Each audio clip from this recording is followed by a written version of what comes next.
Sardar Patel educational institute સંચાલિત શ્રી ગગજીભાઈજી સુતરિયા પ્રાથમિક શાળામાં આજે આપણે ધોરણ 8માં સંસ્કૃત વિષયનો અભ્યાસ કરીશું. વિદ્યાર્થી મિત્રો, આપણા પાઠ્યપુસ્તકની અંદર કાવ્ય 5 આપેલું છે. પ્રભાત વર્ણનમ. પ્રભાત એટલે સવાર, વર્ણનમ એટલેનું વર્ણન, સવારનું વર્ણન. બરાબર છે? તો ચાલો આજે આપણે આ કાવ્યને સમજીએ. આ કાવ્યના જે કવિ છે એનું નામ છે વાસુદેવ દ્વિવેદી શાસ્ત્રી. બરાબર. આ કાવ્યમાં માણસને જે પ્રકૃતિ પ્રેમ હોય છે એનું વર્ણન છે. સવારનું વર્ણન કરવામાં આવેલું છે.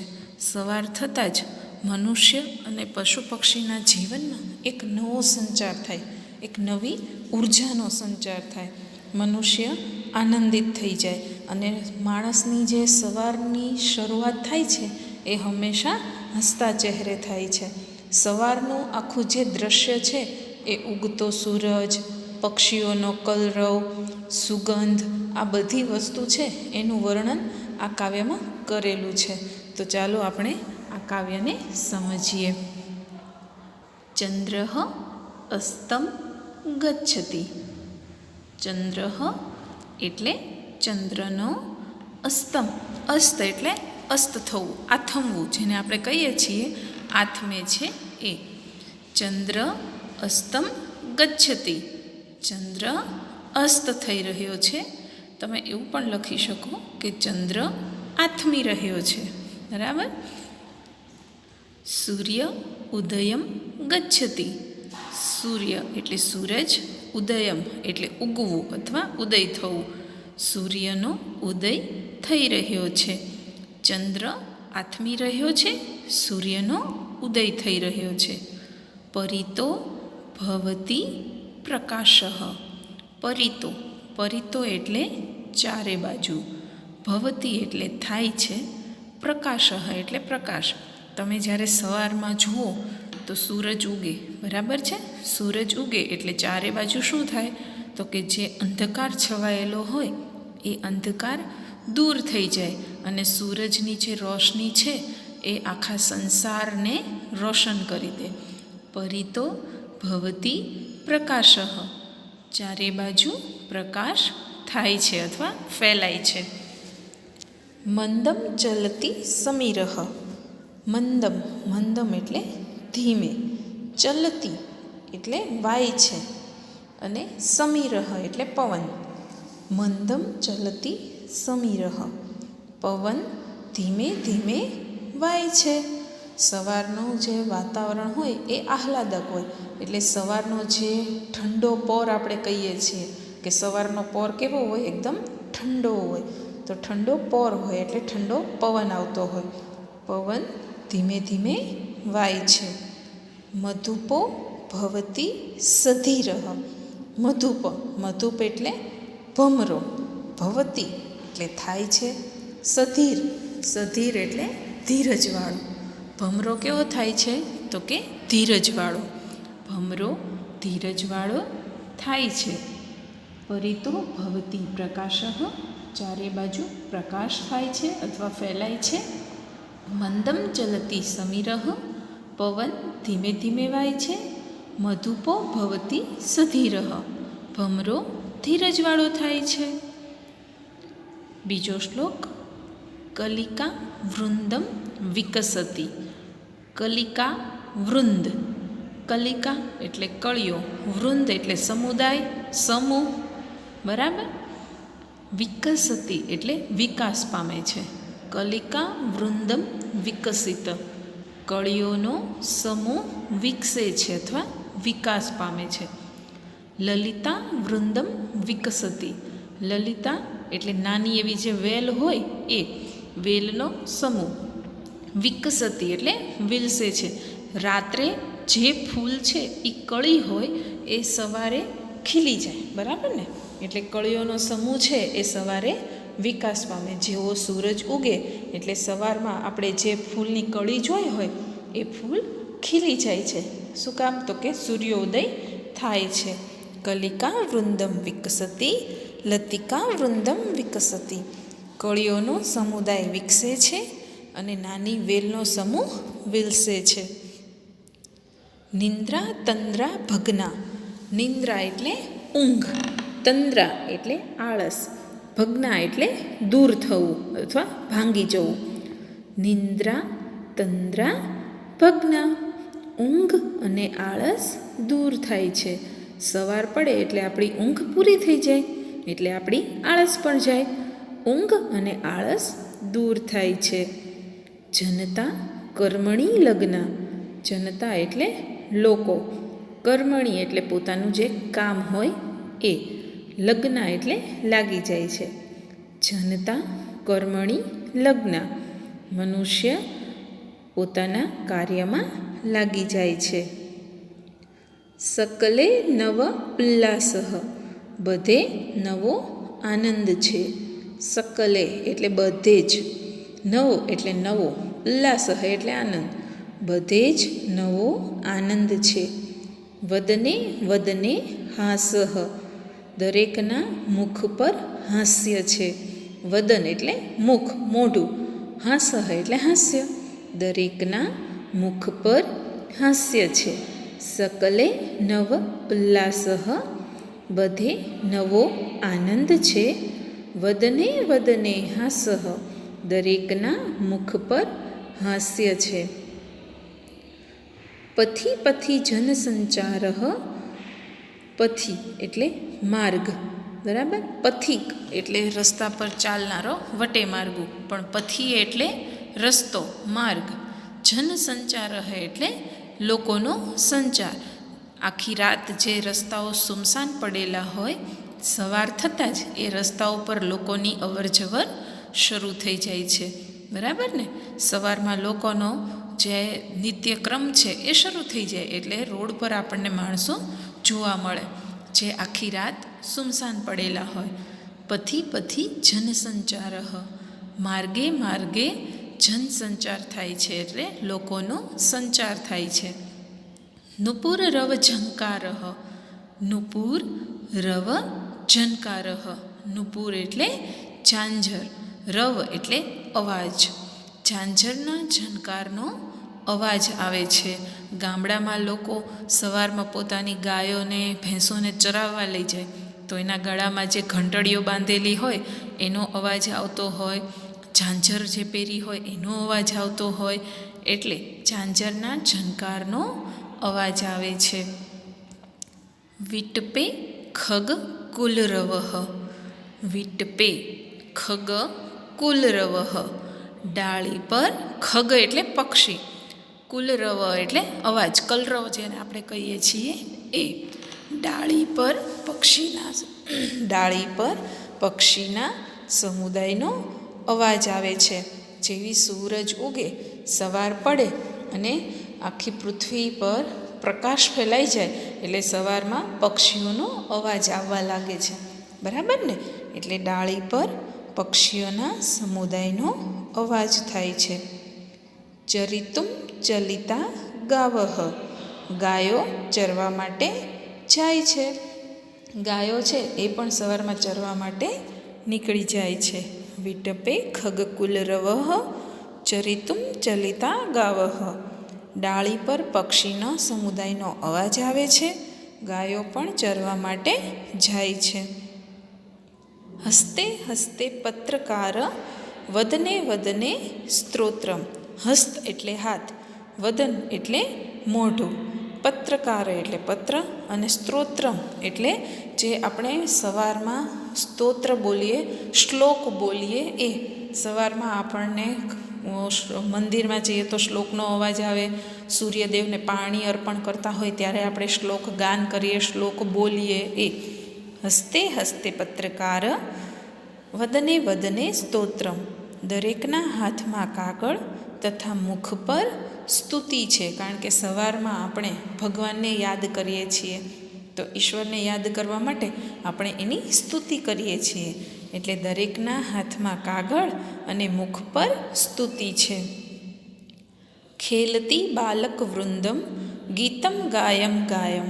અને બાળકો છે એ સવારમાં ઉઠીને નાવા ધોઈ કામ પતાવી અને રમવા નીકળી પડે છે. એટલે એ જે બાળકો છે એ રમે છે એ ગીત ગાતા ગાતા રમે છે. બરાબર ને? નાના નાના ભૂલકાઓ હોય એ સવારમાં રમતા હોય, એનો અવાજ આવતો હોય. ખેલતી બાલક વૃંદમ, બાળકોનો સમુદાય રમે છે. ગીતમ ગાયમ ગાયમ, કેવી રીતે રમે છે? તો કે ગીત ગાતા ગાતા રમે છે. બાળકોનો સમુદાય ગીત ગાતા ગાતા રમે છે. બરાબર? આ હતું આપણું કાવ્ય. બરાબર? સવારનું સુંદર મજાનું વર્ણન આપણે આ કાવ્યમાં જોયું કે સવાર પડતાં શું શું થાય છે.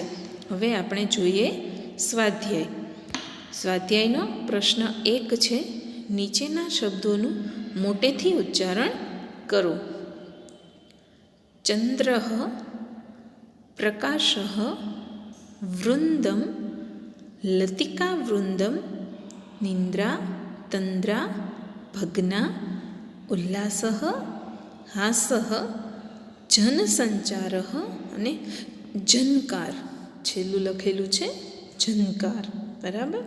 તમારે પ્રશ્ન 1માં આ બધા જ શબ્દો એકવાર સારી રીતે બોલવાના છે અને બાકી નોટમાં લખવાના છે. હવે જોઈએ પ્રશ્ન 2. નીચે આપેલા વિકલ્પોમાંથી સાચો વિકલ્પ શોધી પ્રશ્નોના જવાબ આપો. અહીં તમને એક પ્રશ્ન પૂછેલો છે અને એના 3 વિકલ્પો જુઓ. પાઠ્યપુસ્તક ખોલો, એમાં લખેલું છે, 3 વિકલ્પ આપેલા છે. બરાબર? તો પહેલો પ્રશ્ન છે, સૂર્યોદયઃ કદા ભવતિ? સૂર્યોદયઃ કદા ભવતિ?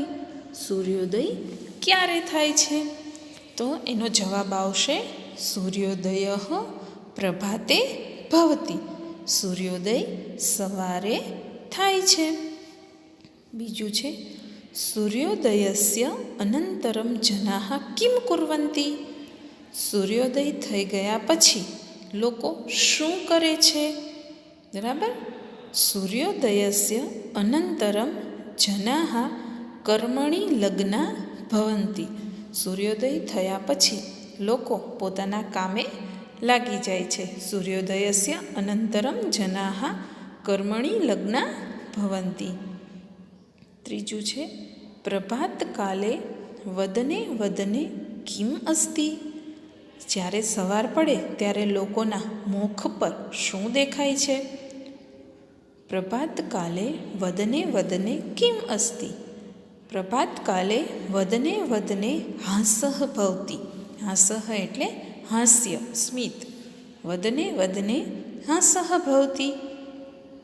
ચોથું, બાલક વૃંદમ પ્રભાતકાલે કિમ કરોતિ?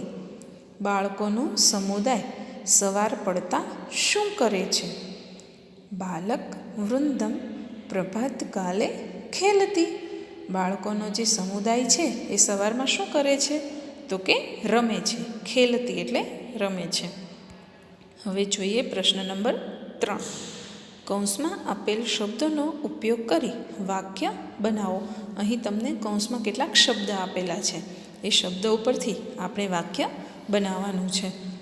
ઉદાહરણમાં આપેલું છે, મંદમ ચલતી સમીરઃ. સમીર એટલે પવન, હવા. ચલતી એટલે ચાલે છે. હવા ધીરે ધીરે ચાલે છે. બરાબર? એની ઉપરથી આપણે 4 વાક્ય બનાવવાના છે. પહેલું છે, શીઘ્રમ. શીઘ્રમ ચલતી અશ્વઃ. અશ્વ એટલે ઘોડો. ચલતી એટલે ચાલે છે. ઝડપથી ઘોડો ચાલે છે. શીઘ્રમ ચલતી અશ્વઃ. બીજું છે, મંદમ. મંદમ એટલે ધીરે. મંદમ ચલતી ગજઃ. ગજ એટલે હાથી. હાથી ધીરે ચાલે છે. મંદમ એટલે ધીમે. જો બંને વિરુદ્ધાર્થી છે ને, શીઘ્રમ અને મંદમ. શીઘ્રમ એટલે ઝડપથી, મંદમ એટલે ધીમું. તો એ બંને વિરુદ્ધાર્થી શબ્દ થયા. મંદમ ચલતી ગજઃ. ત્રીજું છે, શીઘ્રમ. શીઘ્રમ ચલતી શશકઃ. શશકઃ. શીઘ્રમ ચલતી શશકઃ. ચોથું છે, મંદમ ચલતી મહિષઃ. મહિષઃ એટલે ભેંસ. મંદમ ચલતી મહિષઃ. હવે જોઈએ પ્રશ્ન 4. આપેલ શબ્દોના વિરોધી શબ્દો કૌંસમાંથી શોધીને લખો. અહીં તમને કૌંસમાં શબ્દો આપેલા છે, તો એ શબ્દો છે એનું વિરુદ્ધાર્થી શબ્દ તમારે જોઈ અને કૌંસમાંથી ગોતીને લખવાનું છે. બરાબર? તો પહેલું છે મંદમ. તો મંદમ એટલે શીઘ્રમ. હમણાં જ આપણે વાત કરી કે શીઘ્રમ અને મંદમ બંને વિરુદ્ધાર્થી શબ્દ છે. મંદમ તો શીઘ્રમ. બીજું છે ઉદય. ઉદય એટલે ઉગવું. તો અસ્તઃ. અસ્તઃ એટલે આથમવું. ઉદય અસ્તઃ. સધીર. સધીર તો અધીર. બરાબર? સધીર એટલે ધીરજવાળું. અધીર એટલે જે ધીરજ ન રાખી શકે એવું. એટલે સધીર અધીર. ચોથું છે નિંદ્રા.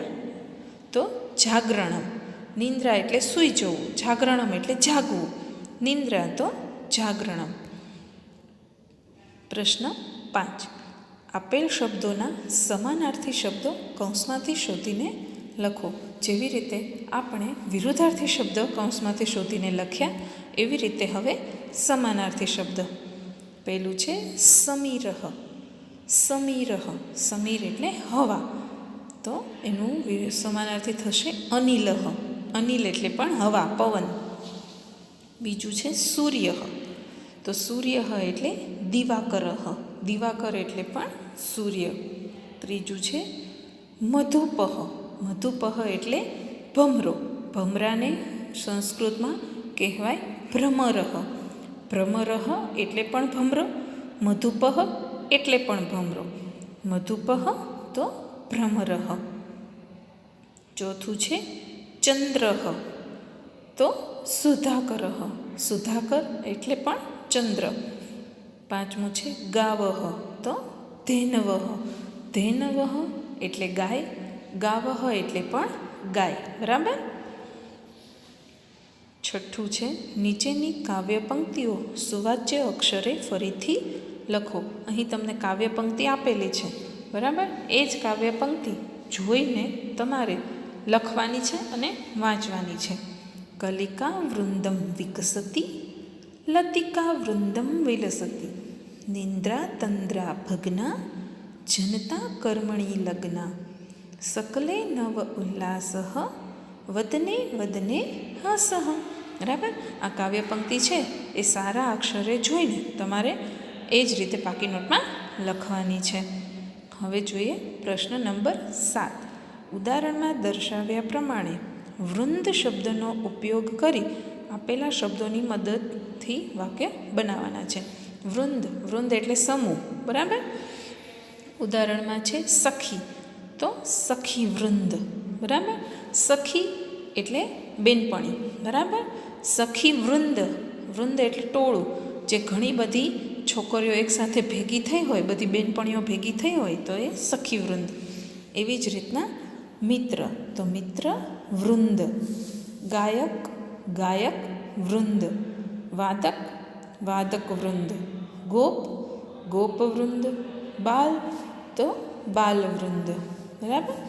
હવે હોમવર્કમાં આજે આપણે જે કાવ્ય 5 ભણ્યા છીએ એ કાવ્ય 5 એકવાર તમારે વાંચવાનું અને પછી એ કાવ્યનું સંસ્કૃત અને એની નીચેનું ગુજરાતી એવી રીતે પાકી નોટમાં લખી લેવાનું.